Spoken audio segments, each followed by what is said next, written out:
Naše vinárstvo sa nachádza v okolí Vrábel, v obci Tajná, kde máme vlastne 25 hektárov vlastných vinohradov.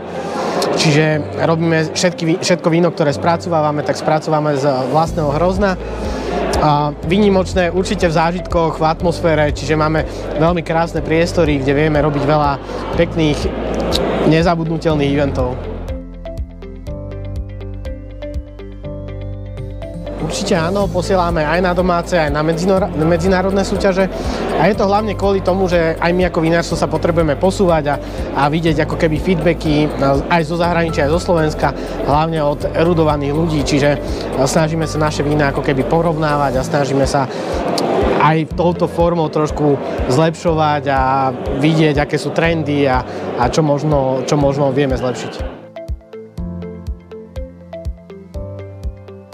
Určite sme radi, že Danube Wine Challenge funguje, že to je vlastne slovenská súťaž, okolo ktorej je veľa úspešných ľudí, ktorí podnikajú alebo ktorí pôsobia v oblasti vína.